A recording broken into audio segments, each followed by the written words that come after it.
balita ngayon tanghali. Isa sa umunoy mga suspect na kasabwat sa pambobomba sa Mindanao State University arestado.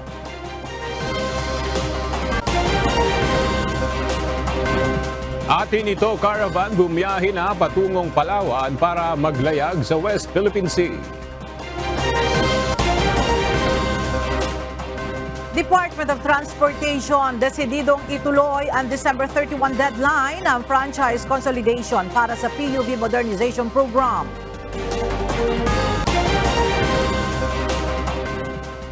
Valyacar Transit naglagay ng Financial Assistance Help Desk para sa mga biktima ng naaksidenteng bus sa Antique.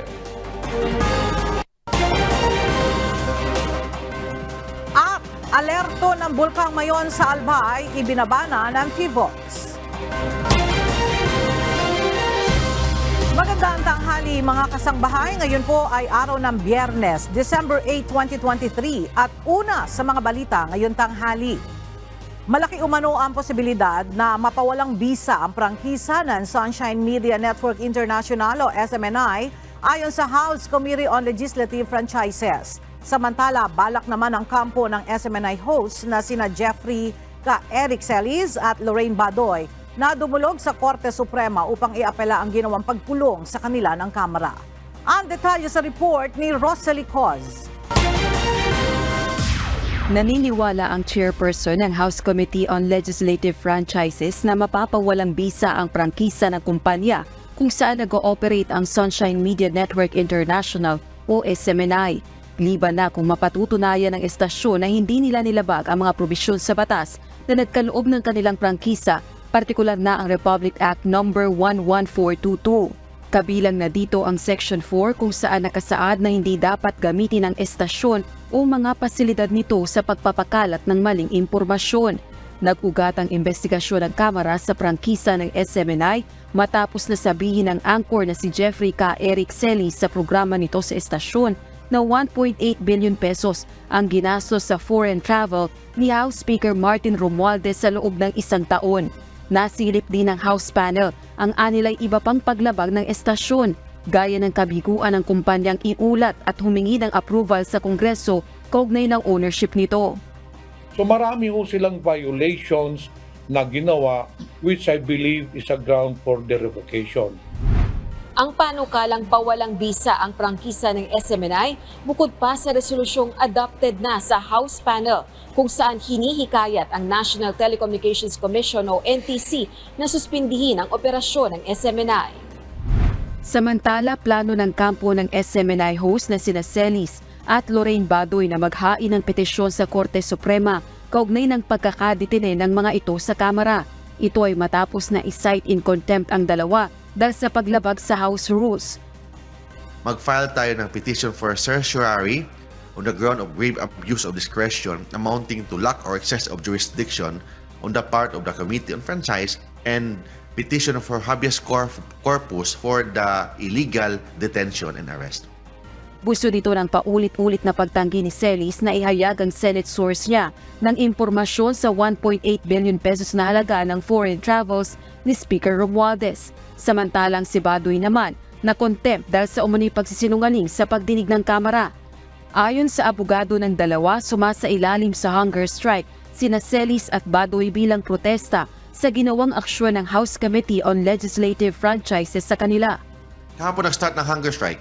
Until now, mga second day nila ngayon, wala pa rin kain si Eric Celis and si Dr. Lorraine Badoy. Kung mayroon man, hanggang tubig lang yung kanilang consumption ngayon, walang pagkain.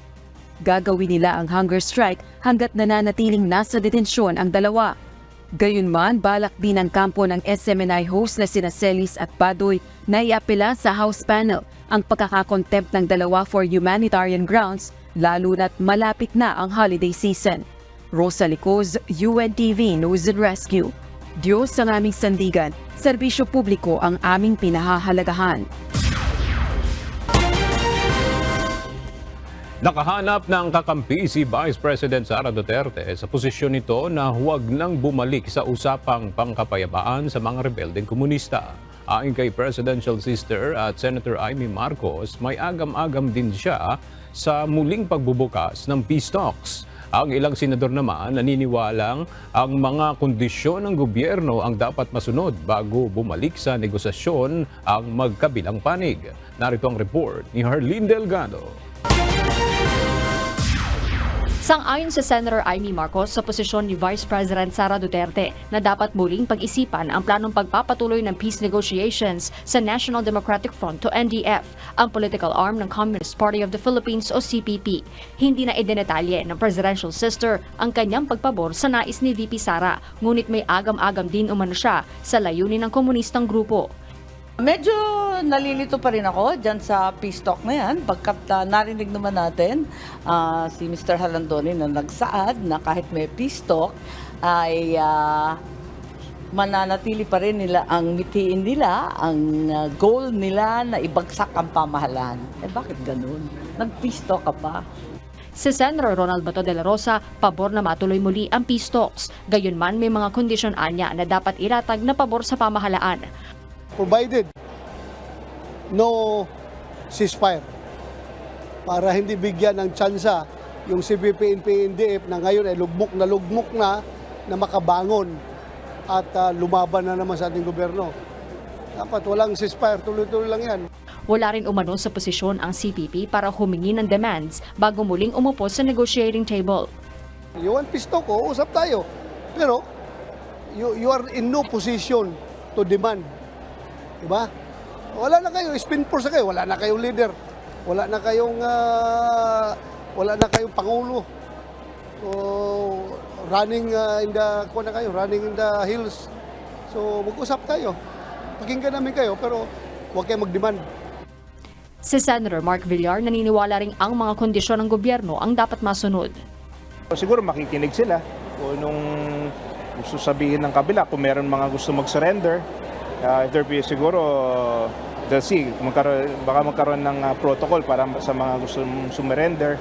But as of now, I think from my understanding is tuloy-tuloy po ang operations and wala namang condition, wala namang ceasefire. It's just continuous naman yung ginagawa ng ating armed forces. Sa ngayon, lusot na sa committee level ang ilang resolusyon na sumasang-ayon sa proklamasyon ni Pangulong Marcos Jr. na nagbibigay amnestiya sa ilang miyembro ng rebeldeng grupo habang wala pa namang nakahain dito sa Senado.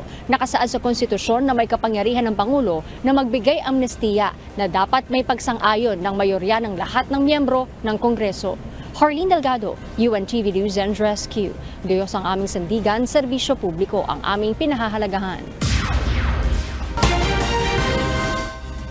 Nakalis na patungong Palawan ang grupo ng Atin Ito Coalition para maglayag patungo sa West Philippine Sea kaugnay ng isasagawang caravan para makapaghatid ng mga regalo sa mga mangingisda at sundalong nagbabantay doon. At para sa detalye, makibalita tayo kay Ryan Lacanlale live. Ryan, ilang mga volunteer lahat ang kasamang paalis ng Palawan? Ella, nasa mahigit 40 volunteer ang sumama sa pag-alis ng MV Felix Oca kaninang umaga. Karamihan dyan ay mga kabataan, youth leader at fisher folks representative. Alas 7 ng umaga, umalis ang MV Kapitan Felix Oca dito sa Maynila. Sakay ang mga volunteer na sasama sa 3 araw ng civilian caravan na inorganisa ng Atin Ito Coalition. Kasama na rin sa barko ang mga donasyon na naipon ng Atin Ito para ipamigay sa mga kababayan nating mangingisda at frontliners sa West Philippine Sea. Inaasahang bukas ng umaga makakarating sa El Nido, Palawan ang barko kung saan sasalubungin naman sila ng nasa 100 mangingisda. Sa linggo nakatakdang maglayag ang convoy kung saan makakasama ang 40 fishing boat at nakantabay naman sa Palawan. Gagabayan naman na ng mga barko ng Philippine Coast Guard ang convoy para sa seguridad ng mga sasama sa civilian caravan. Dadaan sa Ayungin Shoal, Patag at Lawak Island ang caravan para mamigay ng regalo at ipakita ang suporta sa ating mga kababayang mga mangingisda at sundalo sa West Philippine Sea. Diyan muna ang latest mula dito sa Quezon City. Balik sa iyo, Ella. Maraming salamat, Ryan Lacanlale. Pinayuhan ng Philippine Coast Guard ang Atin Ito Coalition na huwag nang magsama ng mga minor de edad at matatanda sa kanilang isasagawang caravan sa West Philippine Sea. Sinabi ni PCG Commandant Admiral Ronnie Hill Galban na maaaring maging delikado ang lakad na ito para sa kanila. Hindi rin aniya pamamasyal ang layunin ng grupo sa lugar. Sa ngayon ay wala pa ring eksaktong bilang ang PCG kung ilan ang kasama sa civilian caravan. Kinumpirma ng Philippine Coast Guard na sumulat na ang Pilipinas sa China upang ipagbigay alam ang nangyaring insidente sa Paluan, Occidental Mindoro, kung saan umano'y binangga ng isang Chinese vessel ang bangka ng mga Pilipinong mangingisda.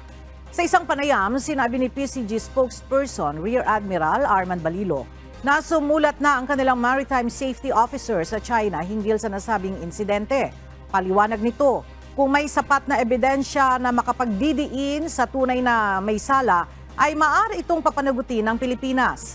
Ayon sa PCG, nangyari ang insidente noong Martes ng hapon kung saan sinasabing binangga ng Chinese vessel ang isang bangka, lulan ang 5 Pilipinong mangingisda.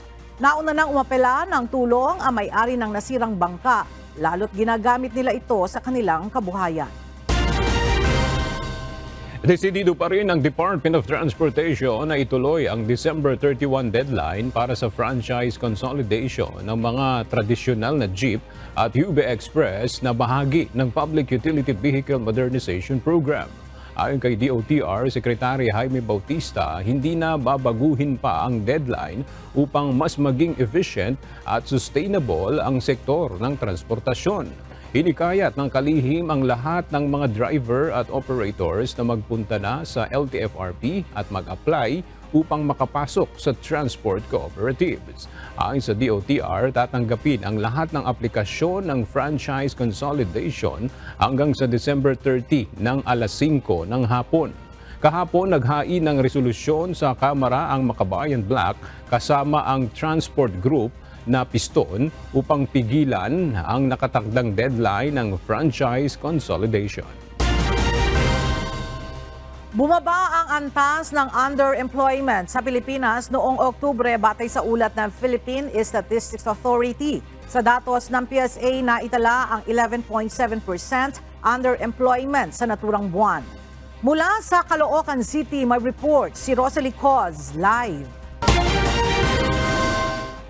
Rosalie, ilang Pilipino ba ang underemployed noong October 2023? Ella, iniulat ng Philippine Statistics Authority o PSA na nasa 11.7% ang underemployment rate sa bansa noong October 2023. Katumbas ito ng 5.6 million na mga Pilipino sa 47.8 million na may mga trabaho. Mas mababa ang bilang na ito kumpara sa 14.2% na underemployment rate noong October 2022. Ang underemployed ay ang mga kababayan mayroon ng hanap buhay, subalit nagpahayag ng kagustuhang magkaroon pa rin ng dagdag na oras sa trabaho o hindi naman kaya ay additional o new job na may mahabang working hours. Sa kabuang bilang naman na 6.09 million na mga employed youth o may mga trabahong kabataan, 627,000 ang underemployed. Katumbas ito ng 10.3%. Balik sa iyo, Ella. Alright, maraming salamat, Rosalie Coz. Hindi pa kailangan ang no mask, no ride policy sa mga pampublikong sasakyan, ayon kay Department of Transportation Secretary Jaime Bautista. Ito ay sa gitna ng issue ng walking pneumonia sa bansa. Ayon sa kalihim, nasa mandato na ito ng Department of Health. Pero para na rin sa kaligtasan ng mga mananakay, lalo na ngayong papalapit na holiday season kung saan inaasahang dadagsa ang mga pasahero sa iba't ibang terminal, ay hinikayat ng DOTR ang publiko na voluntaryo ng magsuot ng face mask. Siguro it's good also to personally have yung mga mask natin, no? Although wala pa namang directive ang Department of Health, no? Pero siguro sa security and safety of our passengers, no, we will encourage them to see to it that they also protect themselves, no? Luluwagan ng Land Transportation Office ang kanilang no registration, no travel apprehension policy ngayong buwan ng Desyembre.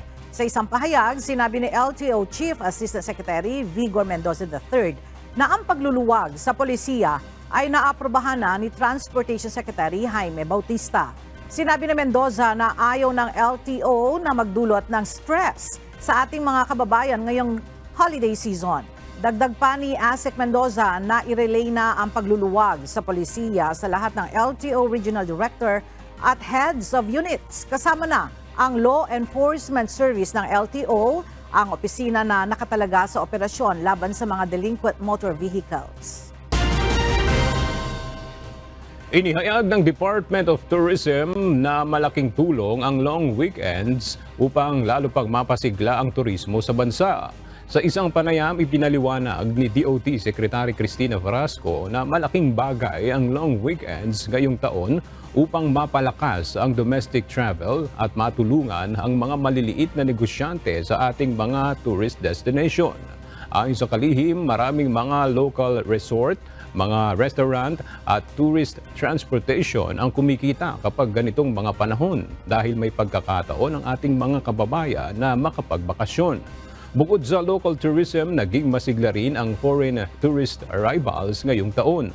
Sa datos ng DOT, nalagpasan na ng Pilipinas ang 4.8 million target na foreign visitors kung saan nanguna ang South Koreans sa mga dayuhan na pinakamaraming bumisita sa bansa. Mas praktikal ang pagbibigay ng cash grants kaysa sa rice distribution sa Pantawid Pamilyang Pilipino Program Beneficiaries o 4Ps, ayon kay DSWD Spokesperson Assistant Secretary Romel Lopez. Sinabi din ng tagapagsalita na mas gugustuhin ng DSWD na sumunod sa Implementing Rules and Regulations ng 4Ps Act, kung saan nakasaad na cash subsidy ang ibibigay sa halip na aktwal na bag ng bigas. Dagdag pa ni Lopez na ang paggamit ng mga benepisyaryo ng cash card ay mas praktikal at efficient na paraan sa pamamahagi ng rice subsidy.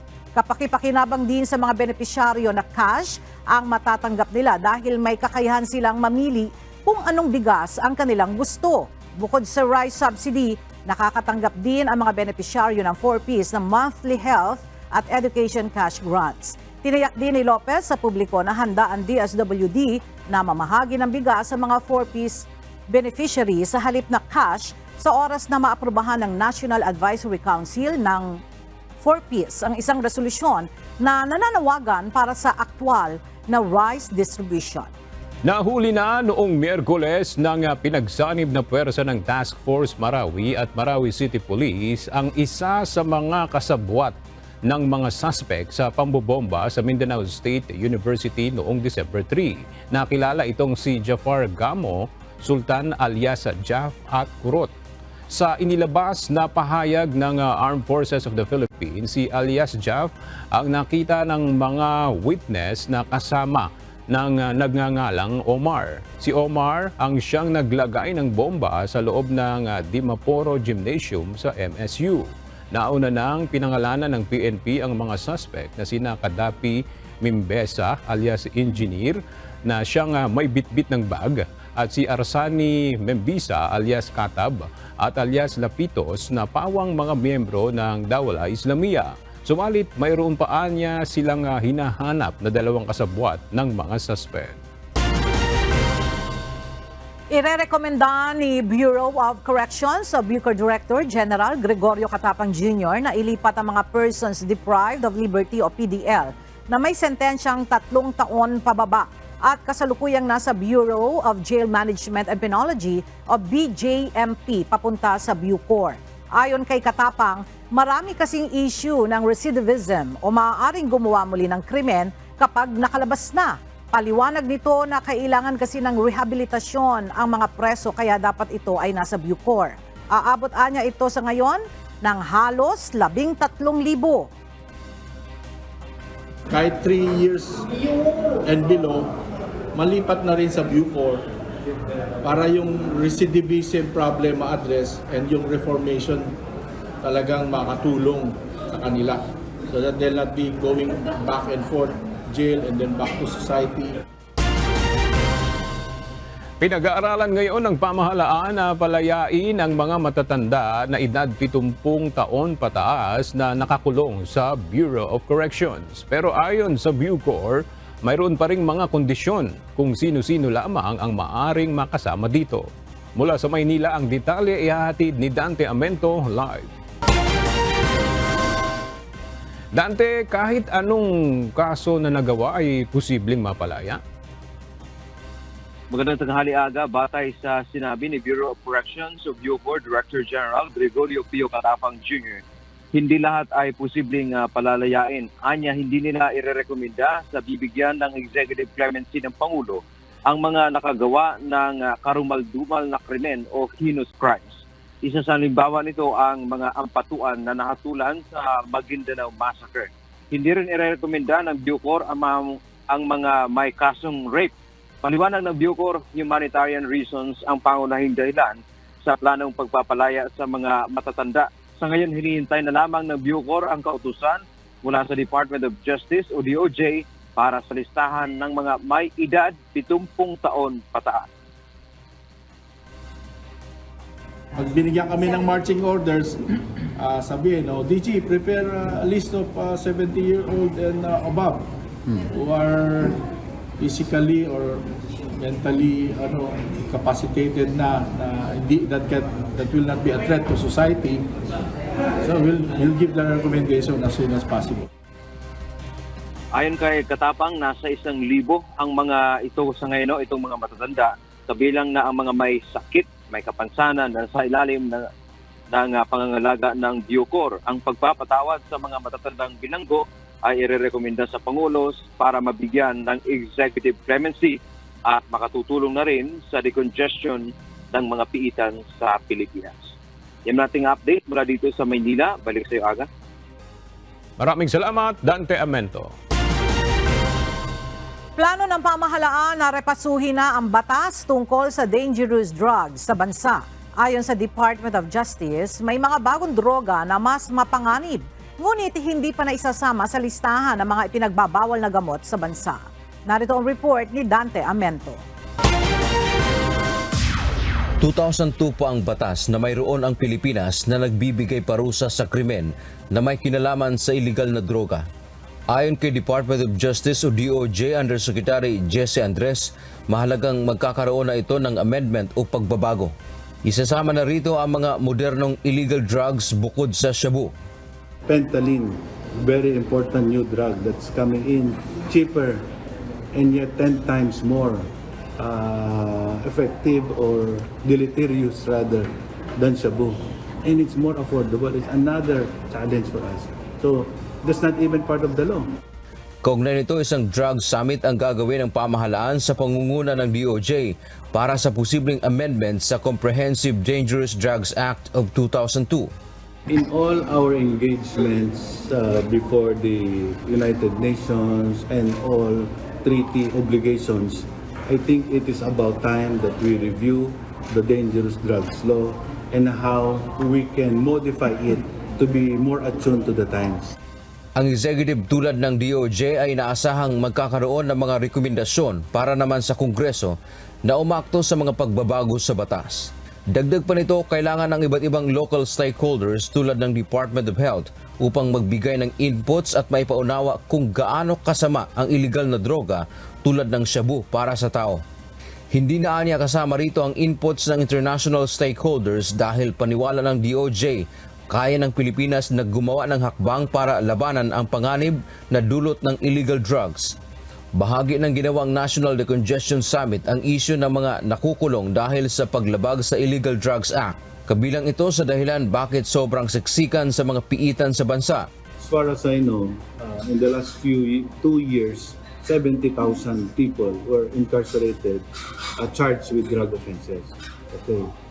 Because of this, we're looking at calling all stakeholders to review the present drug law.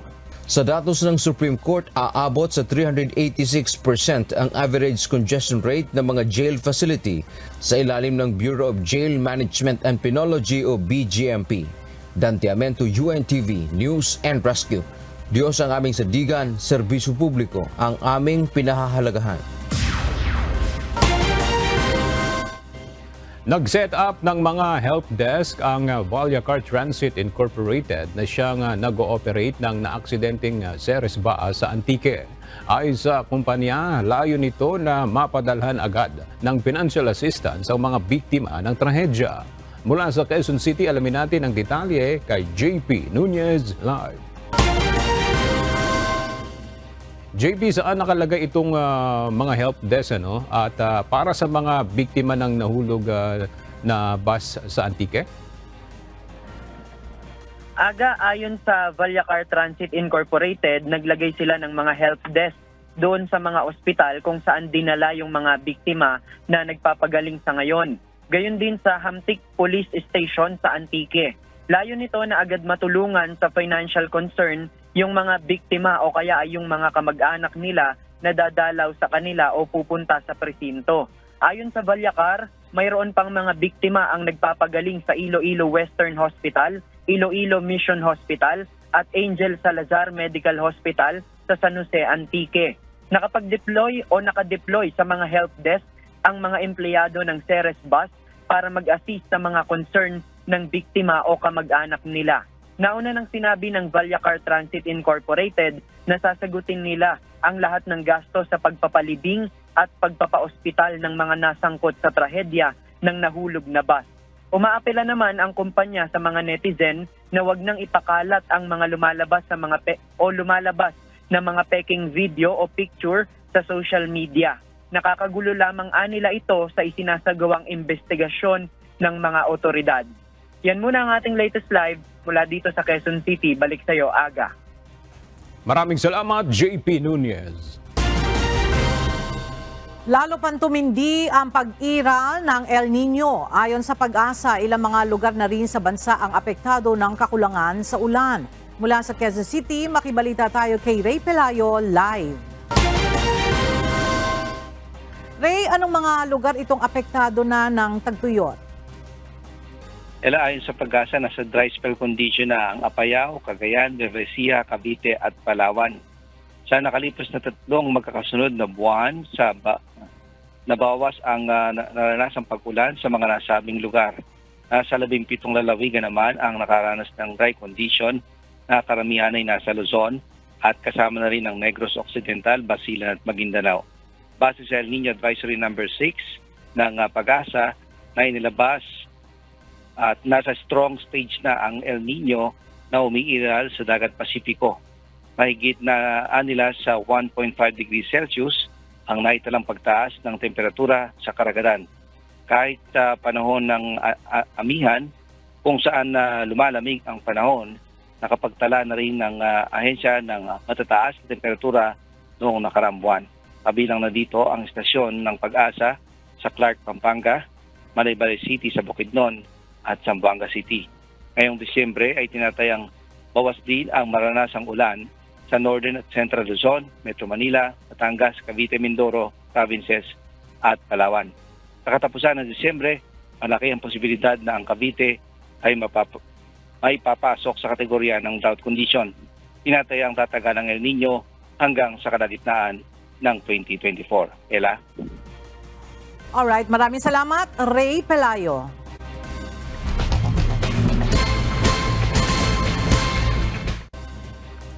Sumabak na rin ngayong taon sa underwater training ang UNTV News and Rescue. Ito ay sa layunin pa rin ni Kuya Daniel Rezon na madagdagan ang kaalaman at makatulong sa mga kapwa-tao na nangangailangan mula naman sa karagatan. Narito ang report ni Joshua Antonio. Sa loob ng mahigit 1 dekada ng pagsiserbisyo sa sambayanan, ang UNTV News and Rescue ay patuloy pa sa pagsasailalim sa mga advancement trainings upang mas madagdagan ang skill sa pagtulong sa kapwa. Alinsunod pa rin sa advokasya ni Kuya Daniel Rezon, sumailalim ang piling miyembro ng grupo sa underwater trainings kung saan nakakuha sila ng certification mula open water diver, advanced open water diver at hanggang sa rescue diver. Speedboat tayo, speedboat. Look up, then blow through your nose. para matanggal yung tubig sa loob. Sa mga training na ito, itinuro ang mga kinakailangang skills upang makatulong sa mga individual na nalagay sa alanganin sa ilalim ng tubig. Kabilang ang mass clearing, emergency ascent, compass navigation, peak performance, rescue towing at BCD-assisted rescue. Unang-una, yung pagdadive, masaya yan eh. Kaya lang, once na pumasok ka na sa rescue na training, responsibilidad mo na yung iba mong kasama. Baga hindi mo na yung sarili yung iisipin mo, lagi ka nang nakatingin sa iba. Malaking bagay ang pagkakaroon ng kaalaman sa larangan ng rescue diving upang kung sakaling dumating ang mga emergency ay handa pa rin ang UNTV News and Rescue na tumulong. Opo, malaking bagay yon kasi unang-una kapag may mga emergencies, mas marami tayong matatawag na makakatulong natin sa pagresponde. Your safety above all else. Karinsunod sa mga unang trainings ng grupo ay ang sariling kaligtasan pa rin ang prioridad sa mga ganitong pagsasanay. Kaya yun, ang ginagawa namin, pag re-responde kami, hindi naman kami oo lang ng oo. Kapag alam namin hindi namin kakayanin, hindi kami rumiresponde agad. Hindi lingid ang hirap na dinanas ng grupo na sumailalim dito. Isa sa mga naging challenge sa mga lumahok ay ang pagiging komportable sa ilalim ng tubig. Ito na siguro isa sa pinakamahirap, underwater. Kasi nung nag-training ako ng water o nag-training tayo ng basic water safety ng WASAR, tubig din yan, nakakapagod din. Pero meron kang baga parang safe zone. Pagka nasa ibabaw ka na, safe na. Ito kasi nasa ilalim ka ng tubig. Isipin mo, nasa ilalim ka ng 100 feet, 50 feet. Pag nagkaroon ka ng emergency at hindi mo alam ang gagawin mo, or magkaroon ng emergency yung kasama mo na nasa ilalim ng dagat, hindi mo alam ang gagawin mo, paano siya i-rescue. Maaaring may mamatay sa kasama mo, or worse, pati ikaw madamay. Yung tinatawag natin na mga health emergencies, katulad ng mga tinatawag natin mga barotrauma, yung mga hindi nakakapag-equalize, yung mga may sinisipon, at yung mga meron din tayong tinatawag na mga gear failure, may mga ganun tayo. Pero yung mga risk na yan, ay kumbaga maiiwasan yan or preventable. Mahirap dahil kailangan matutunan mo yung paano mag-equalize. Dahil pag hindi ka nag-equalize, sigurado dudugo yung ilong mo. Kasi may pressure sa ilalim. So kailangan matutunan mo mag-equalize. Binigyan din ang importansya na dapat ang mga kasama mo sa ilalim ng dagat ay may kaalaman din upang mas mabawasan ang tsansa ng emergencies. Responsibilidad hindi lang para sa sarili, kundi para sa iba pang mga kasama ang pangunahing itinuturo sa larangan ng rescue diving. Kapag meron ka ng knowledge pagdating sa rescue diving, nagiging asset ka na rin pagdating sa ibang tao. Hindi inaasahan ang pagdating ng mga emergencies at kalamidad sa ating mga pang-araw-araw na buhay. Maaari itong mangyari sa ating mga bahay o maging sa labas. Isa lang sa bawat sambahayan na may kaalaman sa first aid at rescue ay malaking bagay na sa mga ganitong pagkakataon. Sa lupa man, sa himpapawid at sa ilalim ng tubig, sa awa at paggabay ng Panginoon, ang UNTV News and Rescue ay magpapatuloy sa pagbibigay serbisyo sa sambayanan. Joshua Antonio, UNTV News and Rescue. Diyos ang aming sandigan, serbisyo publiko ang aming pinahalagahan.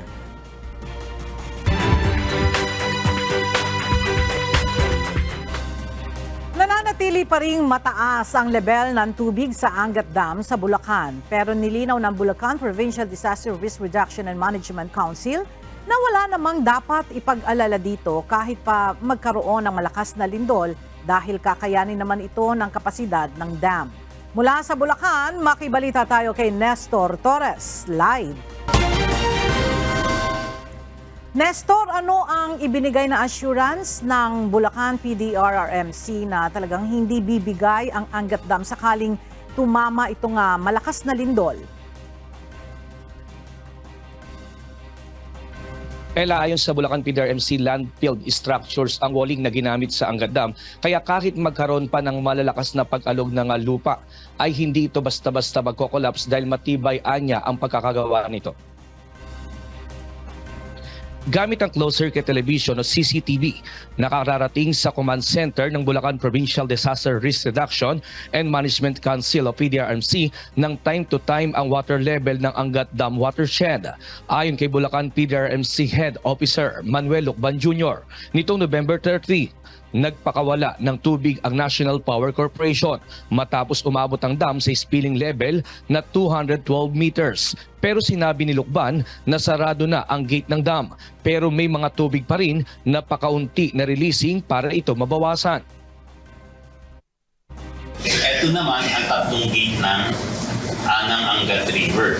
So, puros mga nakasarado o meron lang nakabukas, makikita ninyo mahinang-mahina para mag-cause ng flooding. Ito naman, yung dadaanan, kung ito yung Angat River, ito, itong mga blue na yan, ayan yung ating warning system. Meron tayong trompa dyan at meron tayong mga megaphone dyan na nag-a-announce kung 3 hours prior, 2 hours prior, 1 hour prior na magpapalabas ng tubig. Malalaman na nila. Bukod sa Angat Dam, minomonitor din sa Command Office ng PDRMC ang mga pag-ulan sa kabundukan kasama na ang mga ilog at malalakas na lindol. Ayon sa Provincial Director ng PDRMC, kung nagkaroon ng magnitude 7.4 na lindol sa Sao del Sur ay posible rin itong mangyari sa Bulacan. Pero paglilinaw nito, kahit magkaroon ng malakas na lindol, wala naman anyang dapat ikapangamba dahil kakayanin ito ng Angat Dam. Anya, land-filled structure ang walling na ginamit dito at konkreto umano ang pagkakagawa ng dam kaya hindi basta-basta ito magigiba. Worst comes to worst, ito ay yayanig pagkatapos magkakaroon ng sariling pag-compact ng kanyang lupa pero ito'y dahan-dahan mangyayari. Dahan-dahan. So yung warning system natin dito ay hindi bigla ang impact. Mabagal to, maaring magkaroon man ng crack sa gilid, pero magsisimula ito lagi sa crack, hindi yung totally collapse. So walang dapat ikapangamba. Samantala, paalala naman ng mga otoridad, may pagbahaman o lindol man ay hindi pa rin naman dapat magpakakampante dahil ang lindol at pagbaha ay wala na rin pinipiling lugar at oras. Una sa lahat, huwag makalimot na manalangin sa Diyos upang tayo'y palaging maingatan at mailigtas sa anumang panganib na dulot ng sakuna.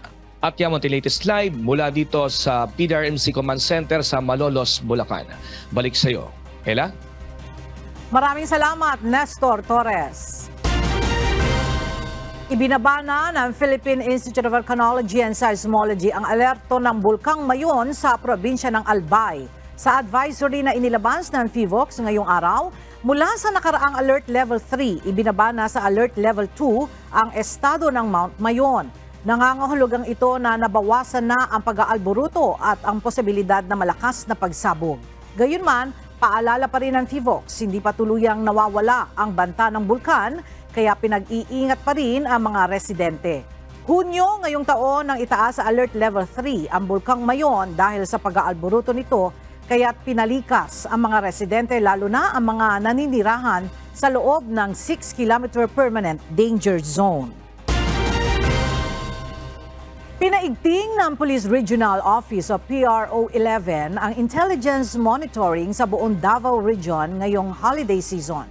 Kasunod na rin ito ng madugong pambobomba sa Mindanao State University sa Marawi City noong December 3. Ayon kay PRO 11 spokesperson Major Catherine De La Rey, binabantayan ng mga pulis ang bawat sulok ng rehiyon upang agad na mahuli ang isa pang suspect. Pinaigting din ng PRO 11 ang countermeasures nito sakaling may magtangkang manggulo sa kapayapaan ng Davao Region. Nanawagan din ito sa publiko na mag-ingat sa pagpapakalat ng anumang hindi beripikado at maling impormasyon na posibleng magdulot ng panik sa Davaoenos.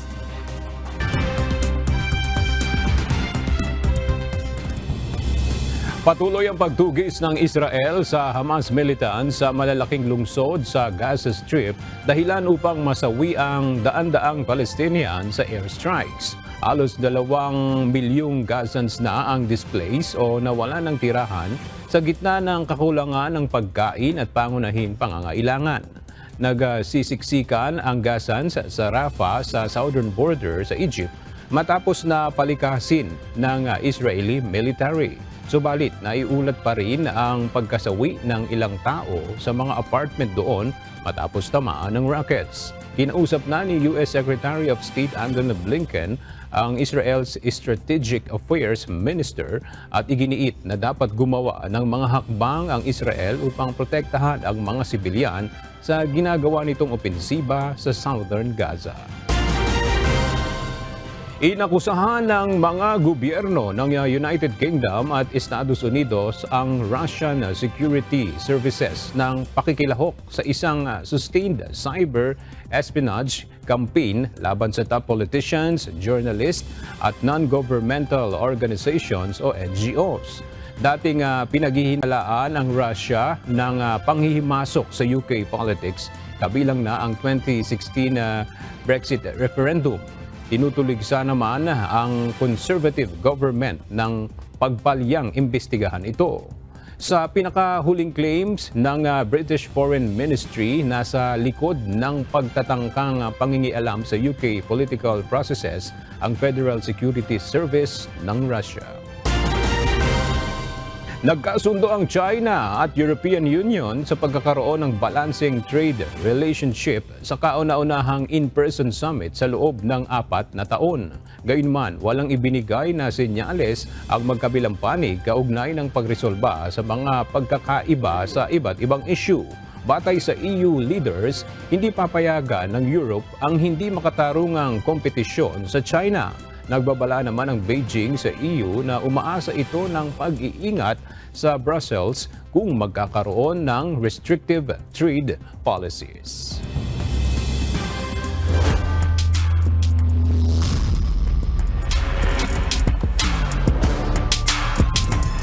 Nakuha na rin ng OPPMS Trailblazers ang kanilang unang panalo sa elimination round ng UNTV Cup Season 10 sa Paco Arena kahapon. Samantala, nananatiling walang mantsa ang record ng DENR Warriors matapos maitala ang ika-4 na sunod na panalo. Narito ang report ni Bernard Dadias.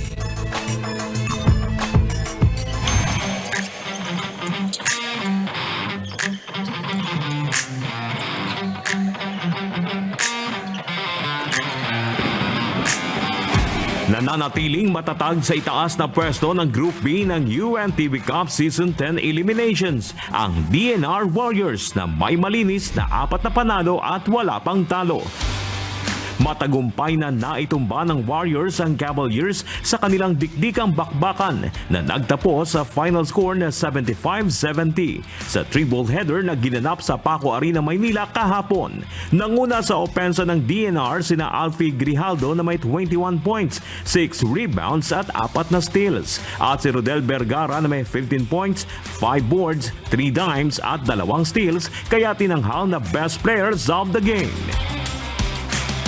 Siguro lang po, focus sa game, then tulong din ng mga teammates ko, tsaka sa coach namin kung baga sa preparation namin sa against kung sino makakalaban po namin. Siyempre po, napakasaya po namin, tsaka pinaghirapan po namin to kami mga DENR Warriors. Talagang nagpursige po kami sa practice para talunin po yung defending champion. Nahirapan ang Cavaliers sa mas mabibilis sa point guard ng Warriors at mahigpit na depensa sa paint area, lalo na sa huling minuto ng ball game kung saan nakadikit na ang AFP at 2 puntos na lamang ang hinahabol. Big defensive stop here para sa mga nakaputi. Malaking kawalan sa opensa ng AFP si Boyet Bautista at iba pa na may iniindang injury. Tanging 8 lamang sa kanilang koponan ang bumangga sa Warriors na gigil na bumalik sa championship stage. Ito na ang ikalawang sunod na pagkatalo ng AFP na nalaglag sa 2-2 win-loss record.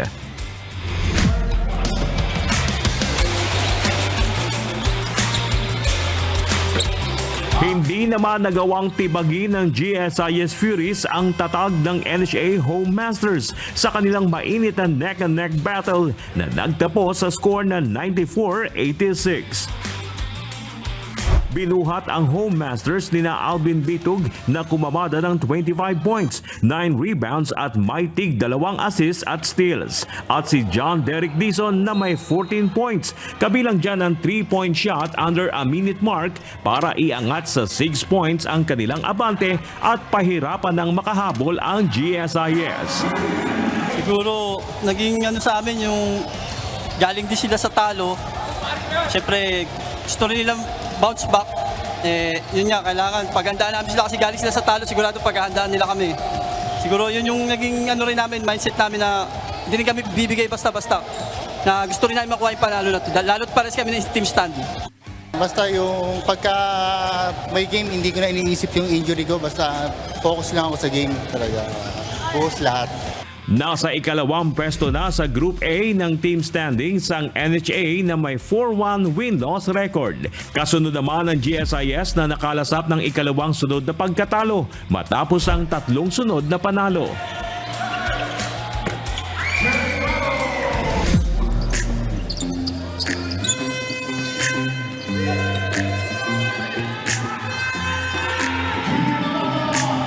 Samantala, nabuhayan ang Malacanang Team OP-PMS Trailblazers matapos magwagi laban sa SSS Kabalikat sa score na 75-63. Best player of the game si Roque Abala Jr. na may 22 points at 6 rebounds. Binago namin lahat yung play, tapos double effort lang kami kasi nga napaon na kami sa 0-3 standing queue. So na yung team namin na manalo para makuha namin talaga itong unang pagkapanalo namin sa laro. Hawak ngayon ng Trailblazers ang isang panalo at 3 talo. Kailangan pa nilang maipanalo ang huling 2 laban sa eliminations para sa posibleng slot sa next round. Gayun din ang SSS na may 1-3 win-loss record. Bernard Dadis, UNTV News and Rescue. Diyos ang aming sandigan, serbisyo publiko ang aming pinahalagahan.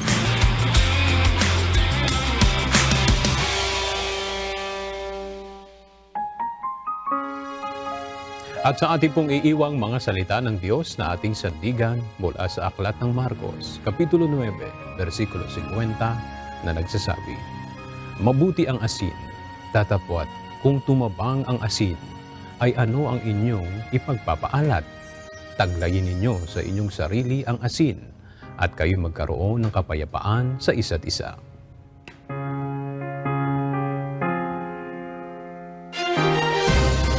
At yan ang mga balitang aming tinutukan at inaksyonan. Dahil sa aming pagbabalita, una ang pagkalinga sa kapwa. UNTV-C News, may balita saan mang panig ng daigdig. At dito sa UNTV, Diyos ang aming sandigan, serbisyo publiko ang aming pinahahalagahan. Magandang tanghali at Happy Weekend!